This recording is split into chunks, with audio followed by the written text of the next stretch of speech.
girl, and welcome back to the Take Back Your Damn Life podcast. Here, I'm all about empowering you to take back your damn life on your terms.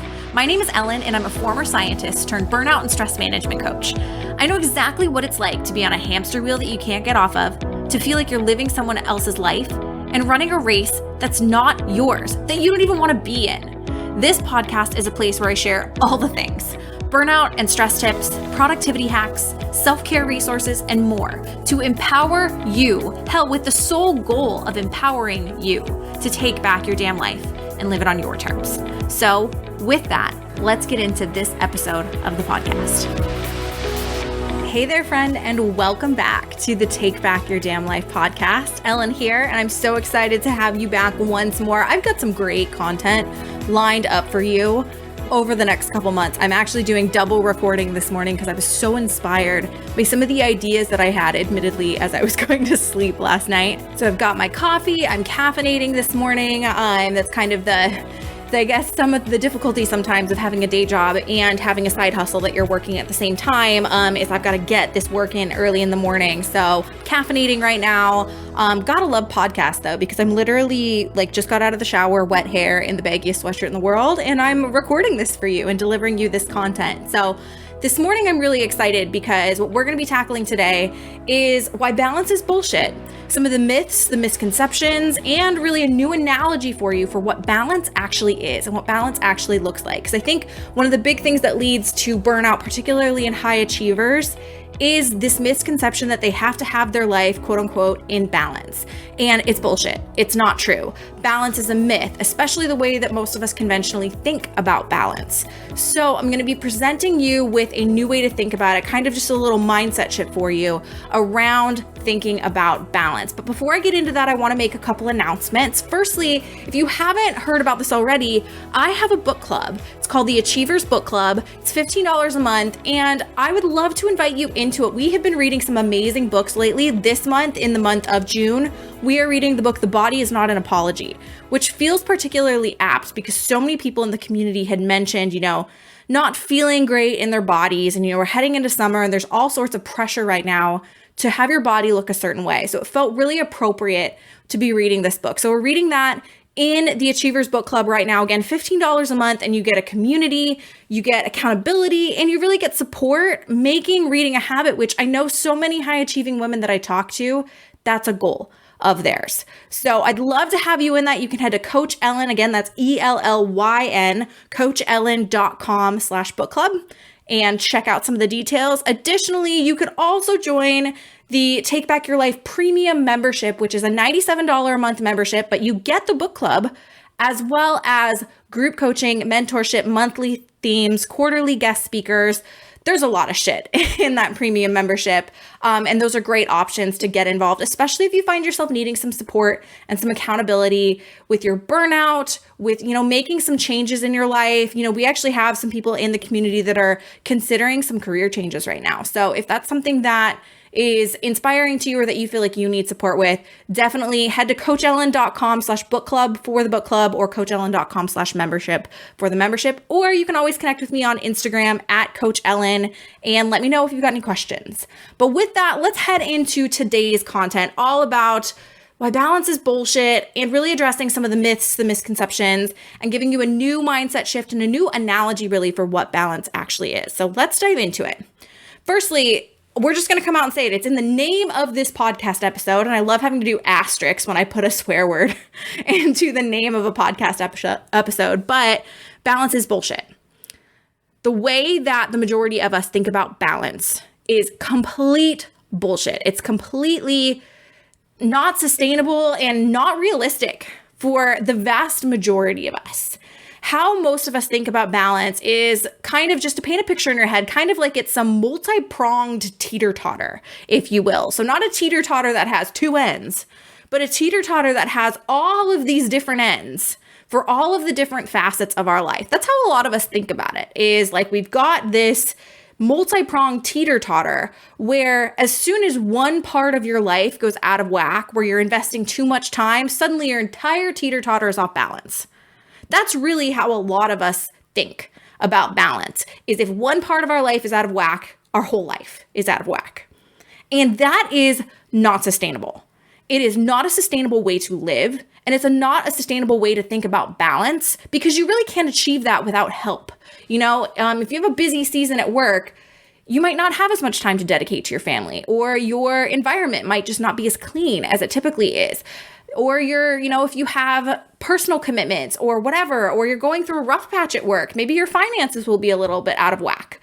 There are going to be seasons where the aspects of our lives fluctuate. And if our quote unquote balance is thrown out of whack by one of those fluctuations, that's a problem. That's why this way of thinking about mindset or balance is just not feasible. It's not sustainable. But that's not to say that balance doesn't exist. We just have to reframe and shift our perspective on what the hell balance actually is. So I want to give you a new analogy, a new way to think about this. Think of balance as one teeter-totter. So as opposed to some multi-pronged teeter-totter with, a prong or an end that's for your career, an end that's for your family, an end that's for your friends, so on and so forth. Let's just say we've got one teeter-totter, the typical teeter-totter you think of at any children's playground. And this teeter-totter has time on one end, so all the time that you have in your day, your 24 hours. And then on the other hand, it's got a bucket that represents all the things you're pouring your time into. So 2 ends to our teeter-totter, time on one end, all of our commitments, obligations, and to-dos on the other end. All those things go into the same bucket. Now, this is the problem with how many of us approach our time and our tasks. Most of us only add to-dos to the one side. If we have more commitments, we have more things we're taking on, we just keep adding and adding and adding to the bucket on that one side of our teeter-totter. And that bucket starts overflowing. And that bucket starts becoming out of balance with the amount of time that we actually have available to us. That's it. That's the problem, is that most of us only add to the one side without giving those to-dos and tasks and commitments any more time. So say, for example, you have in your typical day, okay, I'm going to give myself an hour in the morning to get ready, 8 hours over the course of the day to work, an hour in the evening to work out and focus on my health and my self-care, and then, 3 or 4 hours after that to spend time with my family. Okay, maybe that's your standard day. And then maybe suddenly you're stuck in a longer commute than you usually are. Well, now your hour in the morning to get ready starts to cut into your work time. And then maybe you get to work and you have a whole bunch more fires to put out than you typically do. So your work day that would typically last those 8 hours, say from 9 to 5, though I don't really know any high achieving woman who only works from 9 to 5. But that 9 to 5 suddenly turns into 9:30 because you got there late, 9:30 to 6 or 6:30. Now you are eating into that evening time. And yet the typical high achiever that I talk to doesn't make any concessions for the change in their day. They don't say, okay, well, I'm just going to work out a little less this evening, maybe a half an hour instead of an hour or 90 minutes or whatever you typically do. The typical high achiever that I talk to is like, all right, well, I didn't get my workout in for my typical, 5 to 6 p.m. or whatever. So now they're getting it in from 6:30 to 7:30 at the end of their workday. And now they always spend time with their family in the evening doing XYZ, which is great. Don't get me wrong. I love that, when I hear that high achievers are blocking that into their life, I love that. That's great. But in days like this, maybe we should shave that down, and we typically don't. Instead of that 3-4 hours, maybe it's just 2 or 1 hour of really, really present mindful time with our families. We don't cut those hours down. And now we're going to bed later. We are, cutting down on the sleep, the very thing that powers the energy and the responsibilities that we have. We're cutting down on that really important thing because so many of us have it in our heads that we don't need to sleep. Sleep when you're dead, right? That's what so many of us say. But that is a problem. That is where the problem arises. That is how our teeter-totter becomes unbalanced. So instead of thinking about balance as if you're spending an equivalent amount of time on everything in your life, which is that, multi-pronged teeter-totter analogy, change the way you're thinking about it. Change the way you're thinking about balance and instead say, okay, I have 24 hours in my day. And balance is not overcommitting those 24 hours. Balance is making concessions and adjustments when there are parts of my life that are demanding more of me. If business is demanding more of you or your career is demanding more of you, balance is cutting back the time you're investing in maybe your social life. Not for an extended period of time, because I don't think that's healthy, but maybe for a week or two, you just have to take on less social commitments. Maybe when your social commitments or your family and friend side of your life is really ramping up, maybe it is making adjustments and concessions at work. Now, I know we all have work responsibilities, and I know me saying make adjustments and concessions at work might sound like that's something that's out of your control, but I would argue that it isn't. I would argue that the ways in which we can make some of these adjustments when we're at work is by setting more realistic deadlines that accommodate for the bandwidth and the extra commitments that we have going on in our lives. I have found, and maybe I have just worked for some really good people, that for the most part, when I share with my manager or my boss, hey, I have this extenuating circumstance happening in my personal life, and I'm going to be here, I'm going to show up, I'm going to do my work, but I may not be able to get this thing done in the original timeline I set out. They allow me to make adjustments. I find that when you set expectations with people, they expect you naturally to meet those expectations. But when you come back and say, hey, that might have been a little ambitious or that might have been a little bit too optimistic, you have now reset the expectation for them. That's it. And really, it's also maybe about setting that expectation for yourself. It's acknowledging the fact that you do only have 24 hours in a day. It's acknowledging the fact that even if you have 24 hours in a day, you only have so much bandwidth.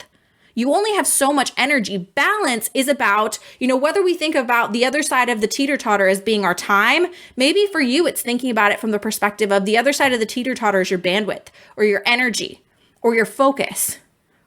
Maybe that's how you think about balance. But the takeaway here today, and this is going to be a nice short and sweet episode. The takeaway here today is this: we have to make adjustments. We have to accommodate when we have more tasks and to-dos in our bucket, in our other side of the teeter-totter. We have to make adjustments for the time, the energy, and the bandwidth that we have. That's true balance. For people that cannot afford to bring in help to help them meal prep and take care of their kids and keep their environment and their home clean, for people who don't have the ability to do that, you have that finite resource. You have that finite amount of time, that finite amount of bandwidth, and that finite amount of energy that you can dedicate to the things that you have to do in your life. And when you spread yourself too thin, when you overcommit yourself, that is when you get out of balance. If you know your resources though, and you know what you have to work with, and you dedicate and delegate those resources accordingly to what you have on your plate, that's how you stay in balance. So that is the shift in perspective that I want you to adopt. That balance isn't about having everything in your life, evenly dedicated, the same amount of time dedicated to everything. It's not a multi-pronged teeter-totter. You have one teeter-totter in your life. You have one teeter-totter with a finite amount of time, bandwidth, and energy on one side, and then all of the commitments and obligations that you are using that time and energy for on the other side. And those two things have to be in balance. You can't commit yourself, or you're going to run out of energy and bandwidth and time. That's the big takeaway for today. So it's going to take some experimentation. It's going to take some modification to figure out what adjustments you do need to make. I feel like every time I talk about something like this, these little mindset shifts that we need to adopt, I just need to add in that little caveat that you probably won't get it right the first time. And that's okay. Just put on your scientist hat, figure out what's going to work best for you, and course correct as needed. But if you adopt this mentality, that notion of balance is suddenly going to become so much more achievable and attainable for you. And ultimately, that is what we're after. So I hope this resonated with you. I hope that you liked that analogy and that you really took something from that analogy for how you can apply it to your own life. But with that, that's all I got for you today. Thank you so much for joining, my friend, and I will talk to you next time. Bye. But before you go, one last thing. If you enjoyed the hell out of this episode, there are a couple of things you can do. Podcasts grow and thrive because of you. So if this episode made you think of a friend or you found it valuable enough to share, there are a couple things that you can do to help me out. You can rate the podcast on Apple, submit a review, send an episode to a friend, or just share a screenshot on Instagram so I can shout you out in my stories. Until next time though, thank you so much for listening, and go out there and take back your damn life.